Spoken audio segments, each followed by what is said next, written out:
It's that time again, as many of you have probably noticed, and I know several of you have asked about, for us to announce where the President will be donating his quarterly salary. Last quarter, the President's salary went toward the restoration of 2 projects at a national battlefield. After his donation, additional donors quickly stepped up to bring the total gift to over $260,000. In this quarter, the President will be donating his salary to the Department of Education. And with that, I would like to bring up Secretary DeVos to tell you about what the department will be doing with the President's money to help equip the boys and girls who will be the leaders of tomorrow. Secretary DeVos, it's my pleasure on behalf of the President of the United States to present a check for $100,000 to the Department of Education. Thank you very much, Madam Secretary. Well, thank you so much, Sarah. I want to start by saying how grateful I am to the President for this generous gift. The President is committed to our nation's students and to reforming education in America so that every child, no matter their zip code, has access to a high-quality education. He and I have had many conversations about how best to put students' needs first and ensure we are setting them up for a lifetime of success. There's much work to be done, but we are certainly on the right track thanks to the President's leadership. Just yesterday, Ivanka Trump and I hosted a summer reading event at the Smithsonian's National Museum of American History, where the focus was on getting young girls, aged 6 to 10, excited about learning science, technology, engineering, and math. It was fun to see their eyes light up as they got to explore, create, and experiment in a collaborative environment. Today's and tomorrow's economy requires students prepared for STEM careers. That's why we've decided to use the President's second quarter salary to host a STEM-focused camp for students at the Department of Education. We want to encourage as many children as possible to explore STEM fields in the hope that many develop a passion for these fields. We look forward to this exciting endeavor, and I thank President Trump again for this generous gift. Thanks. Thank you, Secretary DeVos. Thank you for coming. Thank you, Secretary DeVos. Thank you for coming and being here for that today. Now, I know Anthony's probably a little bit disappointed that he's not up here today, but since he did some TV this morning, he was able to go ahead and get his hair and makeup done, so I think he'll be okay. As Anthony said when he was up here last week, we're looking to mix things up a little bit. From time to time, I'd like to give us all a little reminder of why we're here every day, which I imagine for most of us is because we love our country and want to make it better. I've spent a lot of time around the President over the last year, and I know exactly why he's here. He's tough, he's a fighter, he's a strong leader, and he's somebody who deeply loves this country. And he loves its people, and he wants to make America great again. In Washington, it's often easy to go to work, get lost in the process, and forget why we're here every day. The reason we're here is to serve the American people. And today, I'd like for you to indulge me and let me tell you a little bit about what that means for me. To the best of my knowledge, I'm the first mom to hold the job of the White House press secretary. That says less about me than it does about this president. It's not just with personnel, it's about people and it's about policy. Empowering working moms is the heart of the president's agenda, particularly when it comes to things like tax reform. I have 3 children, and the oldest, Scarlett, starts kindergarten in a few weeks. Scarlett and every little girl in America should grow up in a country that if we deliver on the president's agenda of better jobs, better health care, and a better tax system, that incentivizes women to work and raise children. As a working mom, it's not lost on me what a great honor and what a privilege it is to stand here at the podium, and I thank the President for the opportunity. I'll always do my absolute best to truthfully answer your questions and deliver the President's message. Jonathan, I'll preempt you from asking that question later. But I also hope to send my daughter a message, and to every other kid in America: don't listen to the critics, dream big, and fulfill your potential, because in this country you still can. To remind us a little bit more often about some of the forgotten men, women, and children that we're here to serve and that the President is fighting for, we're going to start the White House briefing every once in a while with a letter or an email that we may receive from some of those individuals. To kick it off with that process, I'd like to read you a letter from 9-year-old Dylan. My name is Dylan Harbin, but everybody calls me Pickle. I'm 9 years old and you're my favorite president. I like you so much that I had a birthday about you. My cake was the shape of your hat. And then Dylan goes on to ask a few questions. How old are you? Dylan, President Trump is 71 years old. How big is the White House? The White House is 168 feet long. It's 70 feet tall on the south side and 60 feet 4 inches tall on the north. And it takes 300 gallons of white paint to cover the exterior of the White House residence. It has 132 rooms and approximately 55,000 square feet. How much money do you have? Dylan, I'm not sure, but I know it's a lot. I don't know why people don't like you. Me either, Dylan. You seem really nice. Can we be friends? I'm happy to say that I directly spoke to the President, Dylan, and he would be more than happy to be your friend. My picture is in here, so if you can, see me and say hello. Dylan, I hope you're watching because the President wanted me to personally tell you hello. Your friend, Dylan. Dylan, thanks for writing to the President, and if you're ever in Washington, D.C., I hope you'll stop by and let us show you around the White House. And with that, I'll take your questions. Steve. Sarah, Jeff Sessions was here today. What was he doing here? Did he meet with the President? And what does the President think about the conservatives who are rallying behind Jeff Sessions, saying he's essential to staying in his office? The Attorney General was here for other meetings, not with the President. It was a Principals Committee meeting, and did not see the President while he was here. I think the President's been very clear about where he is. He's obviously disappointed, but also wants the Attorney General to continue to focus on the things that the Attorney General does. He wants him to lead the Department of Justice. He wants to do that strongly. He wants him to focus on things like immigration, leaks, and a number of other issues, and I think that's what his focus is at this point.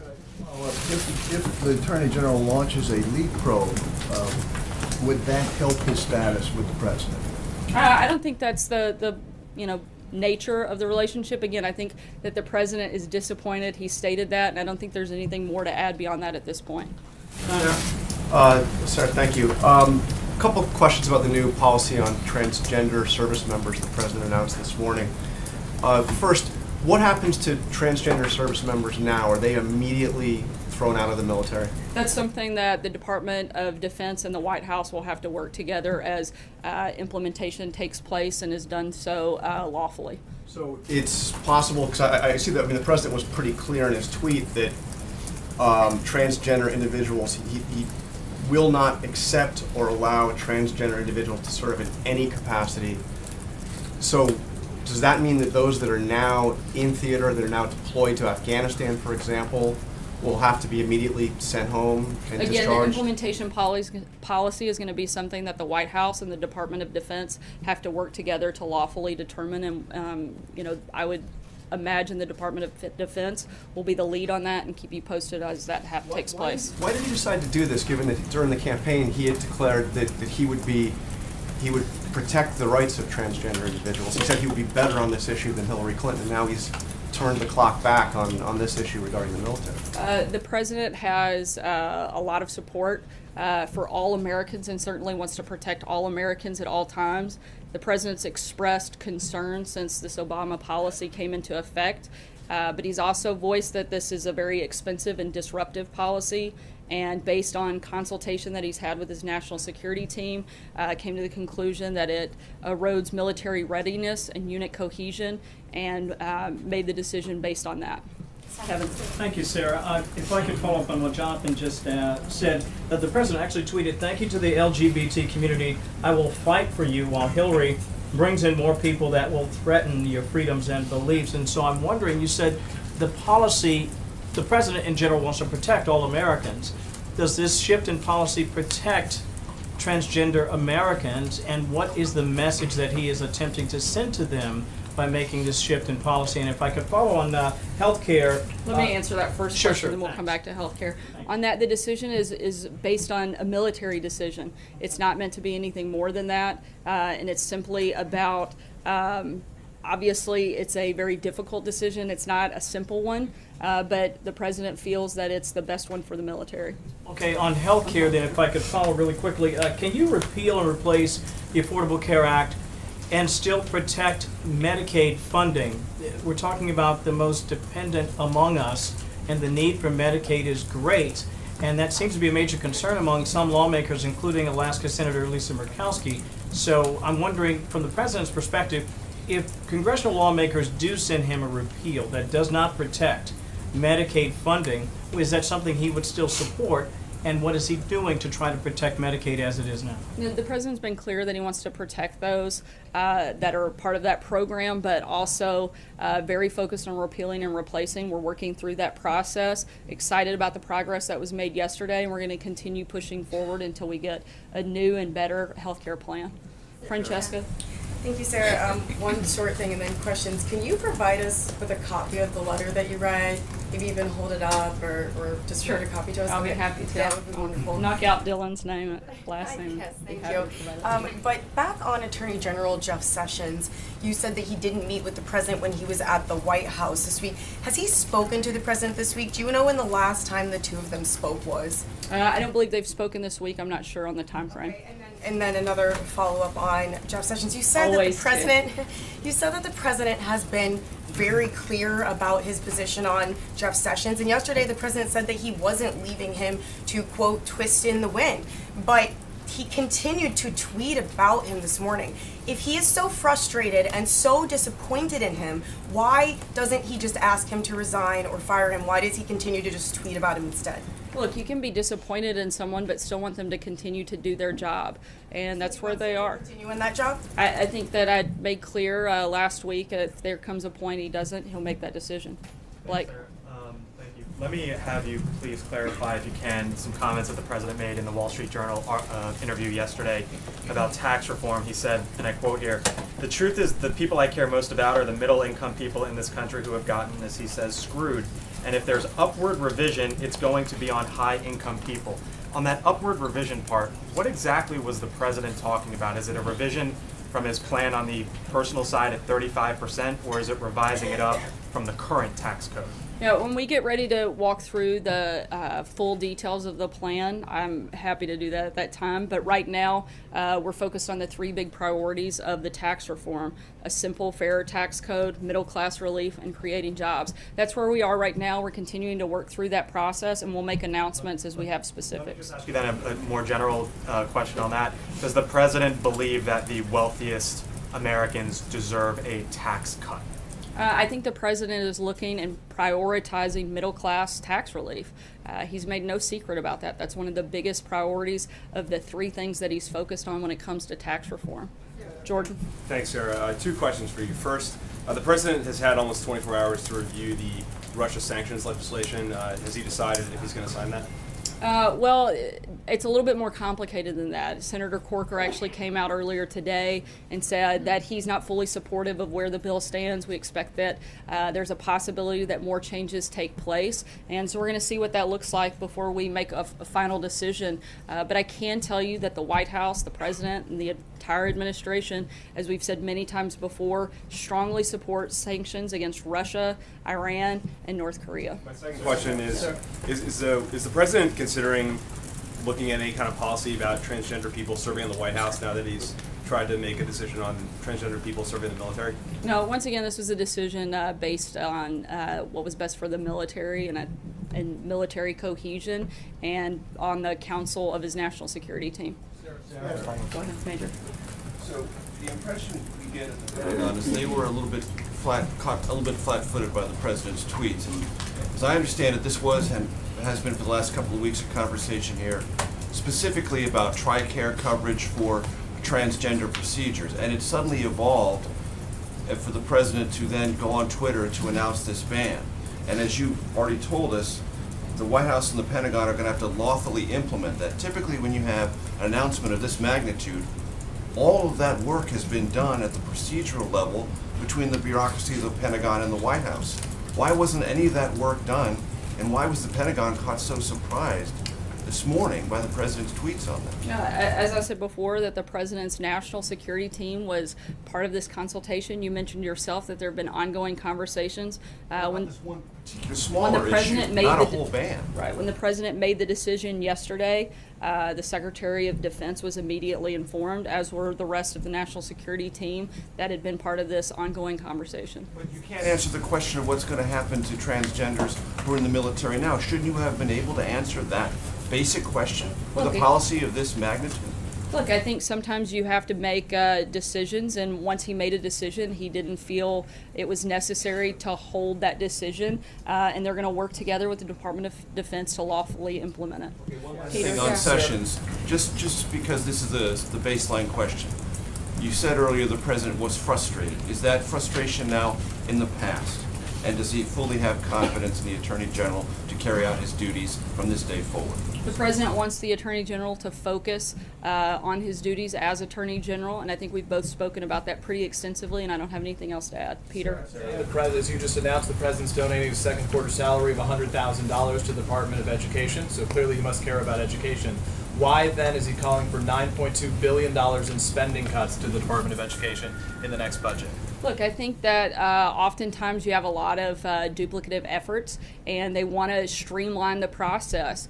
And we simply have a government that's completely out of control when it comes to spending. We have an outrageous deficit, and we're looking to make things that we have a balanced budget in the next 10 years. The president campaigned on it. He's committed to seeing it through, but he's also committed to education, as you can see by his own personal commitment, and looking for ways that we can save and continue on to make education better, passing some of that decision making down to more local and state control, and something we're certainly supportive of. Quickly on transgender, just a quick follow-up. In June of 2016, in the heat of the campaign, he wrote, "Thank you to the LGBT community, I will fight for you." Did the president today just betray his commitment to the transgender community? No, as I answered before, this was a decision about military readiness, and I've already answered even to that specific tweet. You say to the transgender community that he is still committed to fight for them, and how is this not fighting for them? I think the president has made very clear he's committed to fighting for all Americans. All Americans? No. Sarah, Go ahead. Sarah, thank you very much, Sarah.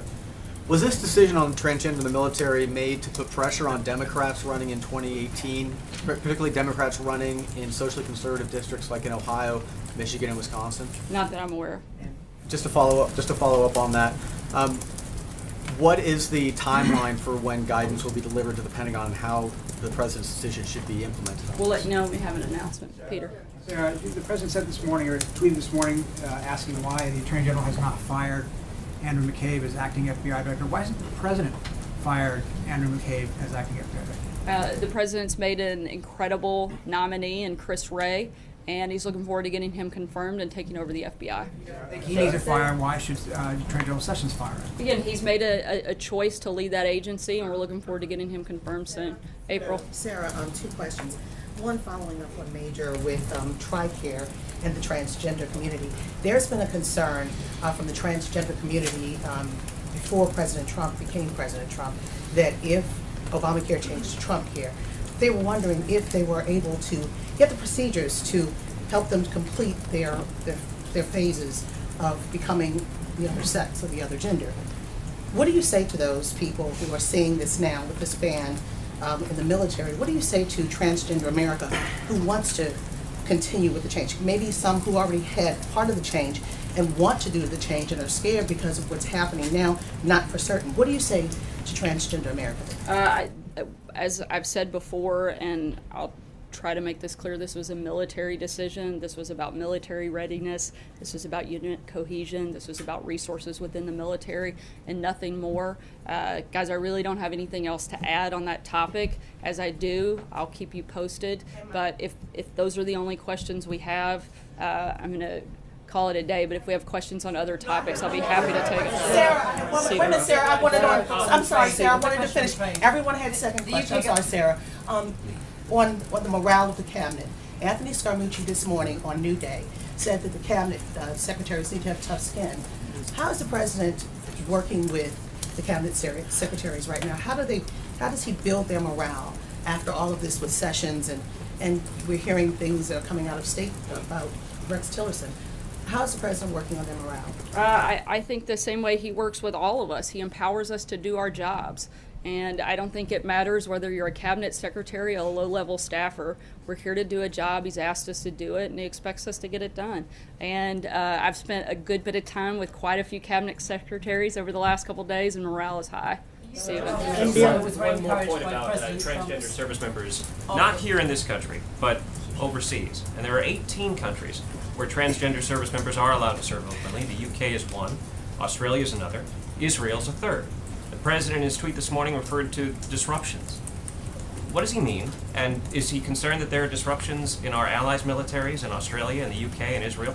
And should we worry about that from a military standpoint? As I said earlier, this decision was made after extensive discussions with his national security team, and the president decided it was in the best interest of the military to end this Obama policy. I can't speak to anything about another country.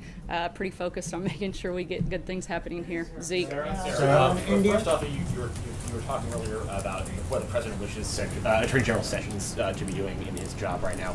Why hasn't the president picked up the phone or invited him over when he was into the Oval Office when he was in the building? Does the president have any intention of speaking with the Attorney General this week? I'll keep you posted if he does. John? Second question on the transgender service member issue. You mentioned this is the president reached this decision to improve or maintain unit cohesion. How does it maintain or improve unit cohesion to leave thousands of service members, some who may be overseas, serving in units overseas, in the dark about their status within the military? Once again, this was a decision made after the consultation with his national security team and decided the best decision. Alex. I want to ask you about a tweet the president had on Sunday. He said, "It's very sad that Republicans, even some that were carried over the line on my back, do very little to protect their president." Which Republicans is the president talking about, and what would he like to see from them?